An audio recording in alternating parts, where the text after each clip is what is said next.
ইমেজটা না আমি ঠিক ক্লিয়ার চাই না, বুঝলে? এটা তো লোককথা, তারপরে একটু ইতিহাস জড়িয়ে আছে, একটু মিথ রয়েছে, চৈতন্যর মতন ওরকম একটা ক্যারেক্টার, সবটা মিলিয়ে মিশিয়ে যদি একটু ড্রিমি, একটু মিষ্টি হয়।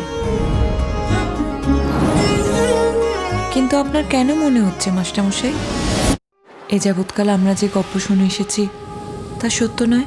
কম্পিত তনুদল গুঞ্জিত বাদল পুঞ্জিত শ্যামল মালা। তিনি একেবারে পুরোপুরি অদৃশ্য হয়ে গেছিলেন, তার নশ্বর মৃতদেহটুকু পর্যন্ত পাওয়া যায়নি। এই জন্যেই আমি স্টেজে ফিরতে চাইনি মাস্টারমশাই। ম্যাজিক কি বারবার হয়? যেমন নিমাই সন্ন্যাস নিয়েছিল, চৈতন্য লীলা নিয়েছিল, তেমনি এই চৈতন্যের অন্তর্ধানও পাবলিক ঠিক নেবে। কি এবছর ন্যাশনালটা আসছে তাহলে? এটা সিনেমা বার তো, থিয়েটার নয়। লাইভ অডিয়েন্স কিভাবে রিয়াক্ট করছে সেটা ইমেটেরিয়াল এখানে। খুব দূর থেকে তোমার ওপর ট্র্যাক করছি, ফুল ওয়াইড। দেহত্যায় এটাও কি একটা থিওরি? মিলছে না। জোয়ারে ভেসে যদি যেত সে, তাহলে চন্দ্রভাগার তটে সে ফিরতই।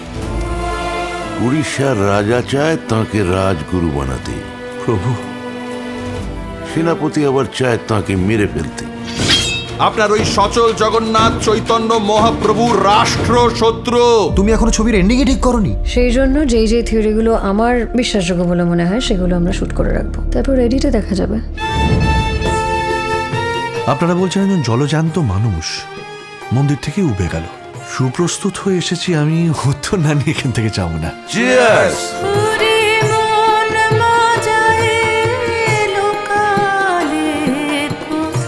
ইতিহাস মানেই তো মুছে যায়, তাই না?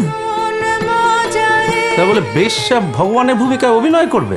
আচ্ছা আচ্ছা আচ্ছা আচ্ছা। পার্থ, একটা কথা মনে রাখো, এটা কিন্তু সিনেমা নয়, আর তুমি মহাপ্রভু নও। তুই আমার চৈতন্য বিনোদ, তোকে ছাড়া থিয়েটার হবে না। তুই উনি সেই যে জগন্নাথ মন্দিরে একা ঢুকলেন, আর কোনোদিন বেরোননি। জগন্নাথ!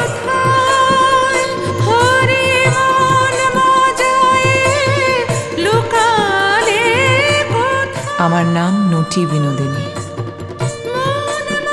আমি ভিক্ষেতে পাওয়া চরিত্রে অভিনয় করি না।